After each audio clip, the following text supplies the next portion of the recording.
स्वागत करता हूँ अपने चैनल में। और हमने पढ़ लिया था, अब उसके आगे पढ़ते हैं। जो जो इम्पोर्टेंट होगा वही पढ़ाऊँगा, जितना टाइम नहीं है ना आपके पास ना मेरे पास। जो ज़रूरत का है वही पढ़ो बस, वनडे एग्ज़ाम के लिए। ठीक है, आगे शुरू करते हैं। संघनन, कंडेंसेशन। कंडेंसेशन क्या होता है भाई? हमारी जो वायु है, हमारी जो हवा है, ये एटमॉस्फेयर वातावरण में, उसमें क्या है, उसमें पानी के हल्के हल्के कण हैं जिन्हें हम जल वाष्प कहते हैं। मगर वो हमें नंगी आंखों से दिखाई नहीं देते, मगर उनमें नमी है, वायुमंडल में नमी है। कभी ये नमी ज़्यादा हो जाती है, कभी कम हो जाती है। ठीक है, जब ये जल कणों या हिम कणों का परिवर्तन होता है, ठीक है, यानी कि जब ये क्या बोलेंगे, संघनन की क्रिया में आर्द्रता थोड़ी बढ़ जाती है। मतलब कहने का मतलब है कि जैसे हम हवा में जो हमारी जो नमी है वो अगर पानी का रूप ले ले, पानी बन जाए। ठीक है, जैसे हम ठंडा गिलास रखते हैं, पानी रखते गिलास में ठंडा पानी रखते हैं, तो गिलास के चारों तरफ क्या आ जाता है, वो नमी आ जाती है। तो वही सबसे अच्छा एग्जाम्पल है, उदाहरण है वही समझने का संघनन की क्रिया का, कि आसपास की जो हवा है, जो गिलास के पास उसकी गिलास की सतह पर ठंडा पानी अंदर है गिलास के, मगर जो बाहर की जो हवा है वो कंडेंसेशन हो गया, उसका वो संघनित हो गई। ठीक है, यानी कि जल वाष्प का पानी में बदलना संघनन कहलाता है। ठीक है, सिंपल एकदम देसी भाषा में। ठीक है, और जब संघनित होगी हवा तो उसमें क्या होगा, आर्द्रता बढ़ जाएगी, यानी कि नमी बढ़ जाएगी। आर्द्रता को देसी भाषा में क्या बोलेंगे, नमी बढ़ जाएगी उसकी। ठीक है, और जब हवा में नमी 100% हो जाती है, वही एक अगर बूंद ले लो, वायु का छोटा सा एक वो ले लो, हवा का एक क्या बोलेंगे, आयतन ले लो। अब उसमें छोटे से हवा के आयतन में क्या होगा, उसमें वायु होगी, कुछ जल होगा। अगर उसको संघनित इतना कर दिया जाए कि उसमें सिर्फ जल बचे और वायु का सारा जो भाग है वो बाहर निकल जाए, ठीक है, उसका आकार कम हो जाएगा मगर सिर्फ जल बचेगा। ठीक है, तो हम क्या कहेंगे कि उतने बीच में संघनन की वजह से उतने बीच की वायु क्या हो गई है, आर्द्र हो गई है, उसकी आर्द्रता बढ़ गई है। और अगर उसमें बिल्कुल भी हवा नहीं बची है तो यानी कि आर्द्रता उसकी 100% हो गई, यानी कि पूरी की पूरी वायु की जगह पर क्या आ गया है, जल आ गया है। ठीक है, उसको क्या कहेंगे, संतृप्त हवा, सैचुरेटेड। ठीक है, सैचुरेटेड एयर, या हिंदी में कहेंगे संतृप्त हवा। ठीक है, अच्छा, जिस ताप पर ये वायु संतृप्त हो जाती है, यानी कि पूरी की पूरी आर्द्र हो जाती है, 100% आर्द्रता हो जाती है, उसको हम कहते हैं ड्यू पॉइंट, ओसांक बिंदु। ठीक है, ये ओसांक बिंदु यहाँ तक जो हमने समझा वो एग्ज़ाम में नहीं आता है। एग्ज़ाम में आता है यहाँ से कि संघनन की क्रिया यदि ओसांक बिंदु यानी कि ड्यू पॉइंट से अगर नीचे हो तो पाला या तुषार पड़ता है। ठीक है भाई, जाड़ों में पाला या तुषार पड़ता है।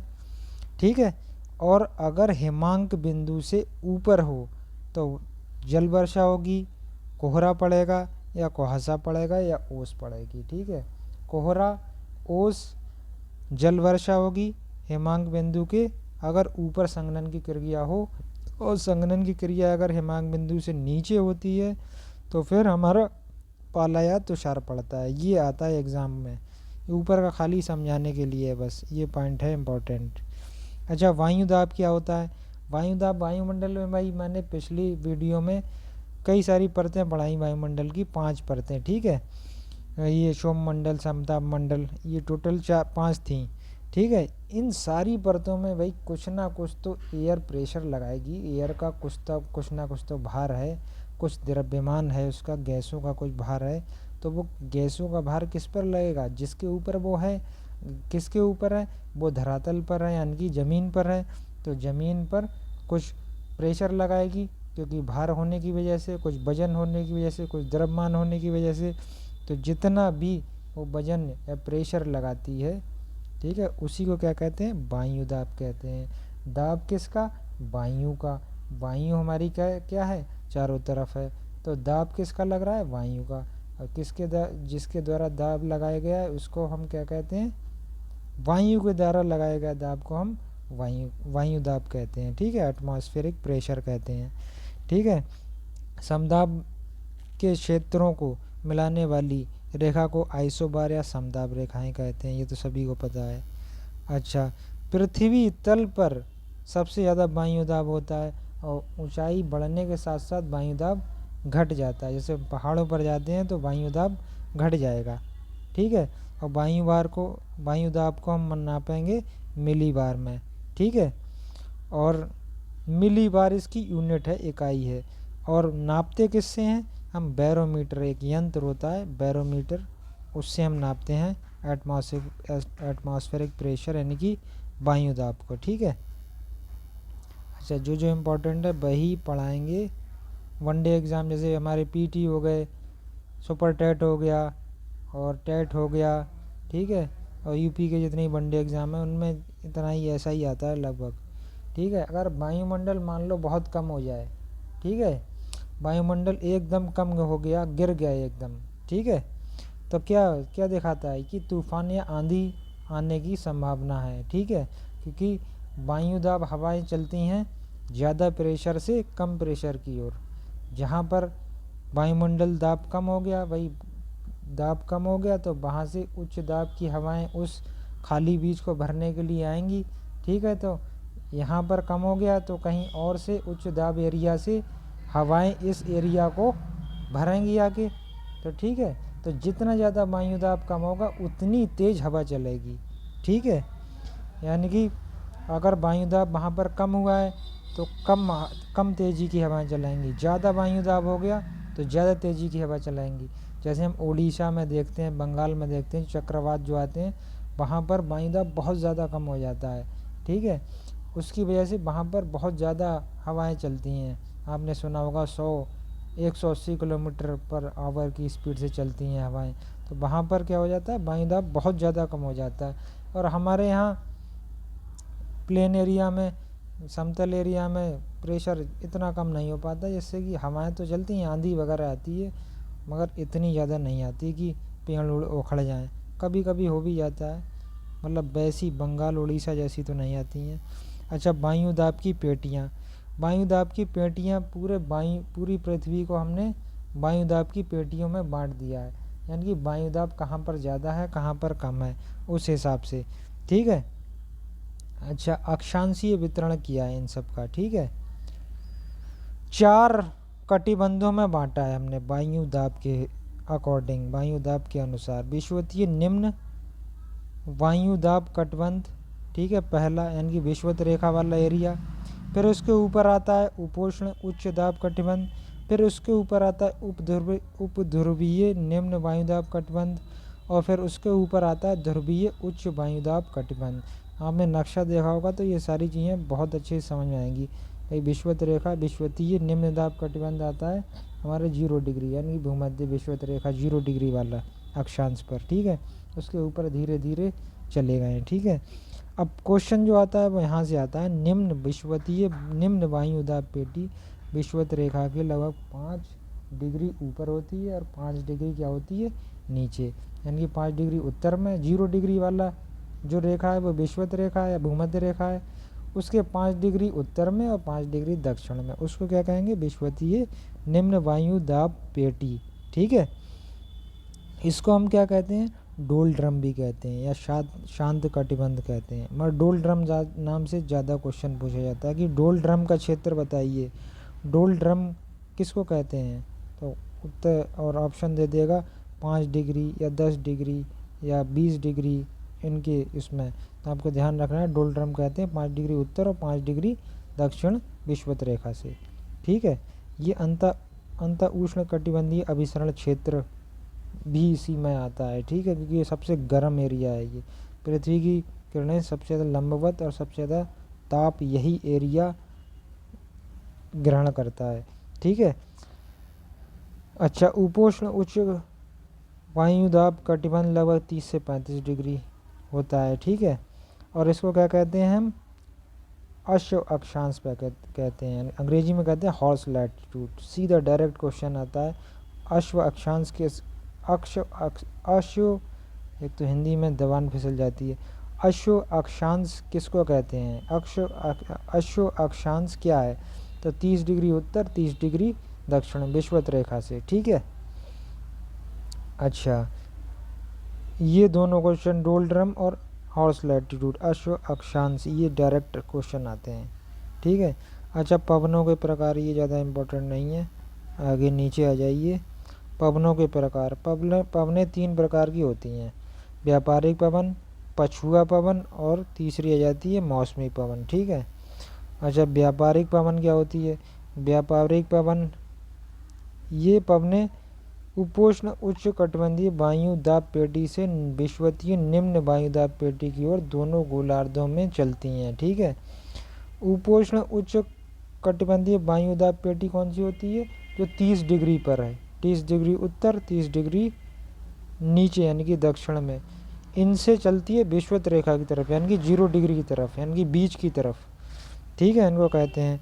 और पछुआ पवन क्या होती है, पछुआ पवन जो होती है वो उपोष्ण कटिबंधीय उच्च वायुदाब पेटी यानी कि 30 डिग्री से 60 डिग्री की ओर चलती है, ठीक है, यानी कि उससे भी आगे। आपने मैप देखा होगा तो ये अच्छी सी चीज़ें समझ में आएंगी आपको।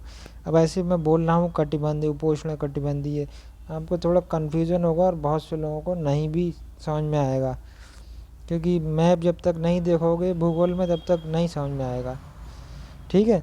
ये पछुआ पवन चलती है 30 डिग्री से 60 डिग्री के बीच में, और इसमें जोन बांट दिए हैं कि 30 डिग्री के बाद आएगा 40 डिग्री, फिर 50, फिर 60, तो इनको कहते हैं गरजता चालीसा। गरजता चालीसा मतलब 40 डिग्री अक्षांश पर, प्रचंड पचासा मतलब 50 डिग्री अक्षांश पर, चीखता साठा मतलब 60 डिग्री अक्षांश पर। ये पछुआ पवनें हैं, ध्यान रखना, ये पछुआ पवनें हैं, ये गरज रही हैं, प्रचंड कर रही हैं, चीख रही हैं, ये कैसी हैं, ये सारी पछुआ पवनें हैं जो 30 डिग्री से 60 डिग्री के बीच में चलती हैं। और व्यापारिक पवनें जो हैं वो चलती हैं 0 डिग्री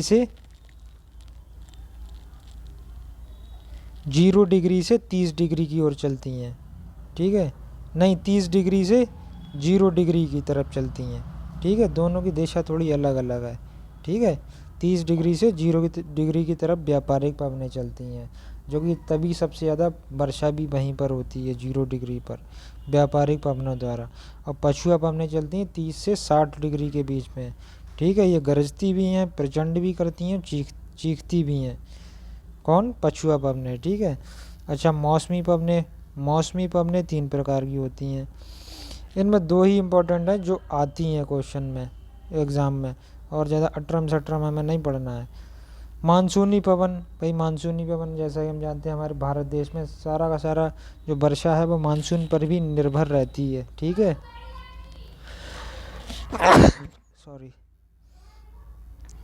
इनकी उत्पत्ति स्थल जल के तापमान की विषमता के कारण होती है, ठीक है। स्थल व जल के तापमान, भाई ज़मीन का जो टेम्परेचर और जल का है जो समुद्र है उसमें जितना तापांतर होगा उसके हिसाब से इनकी ये पैदा होती हैं, ठीक है। जैसे गर्मी ज़्यादा पड़ती है तो ज़मीन हमारी गर्म हो जाती है, और क्या होती है, हवा ज़्यादा टेम्परेचर पाकर ज़्यादा ताप से गर्म होकर ऊपर की ओर उठती है, ठीक है, ऊपर की ओर उठती है, जिससे कि निम्न वायुदाब की दिशा में दक्षिण पश्चिमी मानसून आता है, ठीक है। अब जैसे ज़्यादा लंबा हो जाएगा वीडियो, हवा गर्म होकर ऊपर उठेगी, ठीक है, वहाँ पर क्या होगा, प्रेशर कम हो जाएगा जहाँ से उठी है, ठीक है, पर वहाँ पर प्रेशर डिफरेंस क्रिएट हो जाएगा, प्रेशर डिफरेंस पैदा हो जाएगा, तो अधिक वायुदाब की हवाओं को निम्न वायुदाब की ये जो क्षेत्र है जहाँ से हवा उठी है वो भरने के लिए हवाओं को खींचेगा, ठीक है, खींचेगा तो वहाँ पर क्या होगा, वहाँ पर हवाएं आएंगी। हवाएं कैसी होंगी, हवाएं होंगी वो समुद्र के ऊपर से आएंगी, समुद्र की नमी को लेते हुए आएंगी और वहाँ पर वर्षा कर देंगी। ठीक है, यही तो होता है दक्षिण पश्चिमी मानसून द्वारा, यही तो होता है जो अरब सागर से आता है। अरब सागर से ऊपर से हवाएं चली और उसकी नमी को ग्रहण किया और इधर आई राजस्थान तक, और राजस्थान में आकर के इधर पहाड़ों से टकराकर, राजस्थान में तो इतना नहीं बरसता है, मगर ये सौराष्ट्र वगैरह में यहाँ की पहाड़ियों से टकराकर या फिर ये पश्चिमी घाट पर टकराकर ये सारे पानी वहीं पर ही फेंक देती हैं। ठीक है, यानी कि वर्षा हो जाती है। और शीतकाल में क्या होता है, शीतकाल में हमारा उत्तरी पूर्वी मानसून पवनें चलती हैं, यानी कि ये बंगाल की खाड़ी के ऊपर से, बंगाल की खाड़ी के ऊपर से। ठीक है, ये उल्टी दिशा हो जाती है जाड़ों में। जाड़ों में क्या चलता है, उत्तर पूर्वी मानसून, और गर्मियों में चलता है दक्षिण पूर्वी मानसून। ये ध्यान रखना, ये लौटता हुआ मानसून होता है उत्तर पूर्वी मानसून जो होता है। ठीक है, ये चलता है हमारा, ये पूर्वोत्तर भारत से ये चलता है तमिलनाडु की तरफ, तो तमिलनाडु के तट पर ज़्यादा वर्षा होती है ये जाड़ों में। ठीक है, नवंबर दिसंबर में, ये ध्यान रखना। अच्छा, समुद्री समीर और स्थल समीर। समुद्री समीर क्या होती है,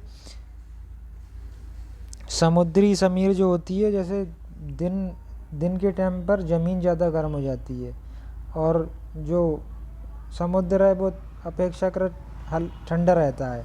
ठीक है, ज़मीन की अपेक्षा।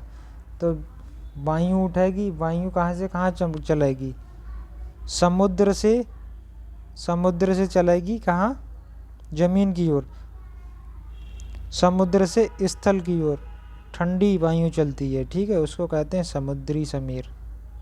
समुद्र से ज़मीन की तरफ यानी कि स्थल की तरफ जब चलती है हवा तो उसको कहते हैं समुद्री समीर। ऐसे याद रख लो, जिससे चले, यानी कि समुद्र से चल रही तो समुद्री समीर, और स्थल समीर होगा वो ज़मीन से चलेगी, यानी कि जिससे भी चलती हो उसी के नाम पर है। समुद्री समीर क्या है, समुद्र से स्थल की ओर, और स्थल समीर क्या है, स्थल समीर में समीर स्थल नाम आ रहा है तो स्थल से चलेगी, और समुद्री समीर में समुद्र नाम आ रहा है तो समुद्र से चलेगी, और समुद्र और स्थल के बीच में ही चल रही हैं। ठीक है, तो ऐसे याद रख लो, समुद्री समीर चलती है समुद्र से स्थल की ओर, और स्थल समीर चलती है स्थल से समुद्र की ओर। ठीक है, ऐसे ज़्यादा याद रहेगा और हमें याद ही रखना है वैसे भी।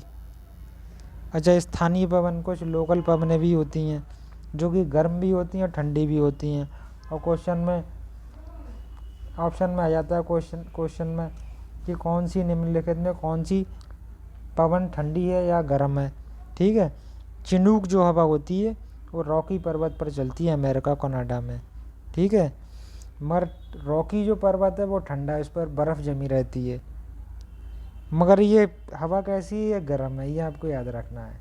चिनूक जो हवा है वो बर्फ़ से ढके पहाड़ों पर चलती है मगर है गर्म हवा, चिनूक। ठीक है, चिनूक हेलीकॉप्टर है हेलीकॉप्टर चिनूक, वो गर्म हेलीकॉप्टर है। हेलीकॉप्टर क्या है, चलता रहता है तो उसका इंजन गर्म पड़ जाता है। ठीक है, तो चिनूक क्या है, गर्म हवा, ऐसे याद रख लो। हरमट्टन या डॉक्टर बंड ये पश्चिमी अफ्रीका में चलती है। ठीक है, गर्म होने के साथ साथ ये ठंडी, वहाँ पर थोड़ा ठंडा रहता है तो ये गर्म हवा चलती है तो लोगों को राहत देती है, इसलिए इसको कहते हैं डॉक्टर विंड। डॉक्टर विंड के नाम से भी क्वेश्चन आ जाता है कि कौन सी डॉक्टर विंड हवा है, तो हरमट्टन है, ये चलती है पश्चिमी अफ्रीका में। सिरोको ये चलती है उत्तरी सहारा से भूमध्य सागर को पार करते हुए इटली की तरफ जाती है। ठीक है, और इसको इटली में रक्त वर्षा भी कहते हैं। ठीक है, क्योंकि ये गर्म बहुत होती है। अब उत्तरी सहारा है तो रेगिस्तान है तो गर्म तो होगा ही। इटली वाले बेचारे अंग्रेज वो ठंडे ठंडे एरिया में रहते हैं, उनको अगर रेगिस्तान की गर्म हवा खिला दी जाए तो उन्हें तो रक्त वर्षा ही लगेगी वो। जब लू हमारी उत्तर भारत और पाकिस्तान में चलती है, ये जो इम्पोर्टेंट है बस देख लो। खमसीन जो चलती है वो मिस्र और अरब प्रायद्वीप में चलती है, खमसीन। ब्रेक फील्डर, ये काफ़ी क्वेश्चन आ जाता है। ब्रेक फील्डर हवा जो है वो गर्म हवा है, वो चलती है ऑस्ट्रेलिया में। ये सारी गर्म हवाएं ही हैं। ठीक है, अच्छा, और ठंडी हवाएं मिस्ट्रल बहुत आता है एक क्वेश्चन। मिस्ट्रल चलती है स्पेन और फ्रांस में। बुरान जो हवा है वो साइबेरिया में चलती है, इसको बुर्गा भी कहते हैं वहाँ पर। ठीक है। बुरान हवा साइबेरिया में।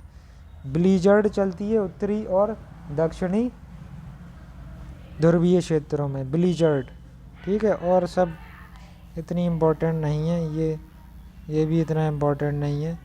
ठीक है, हो गई।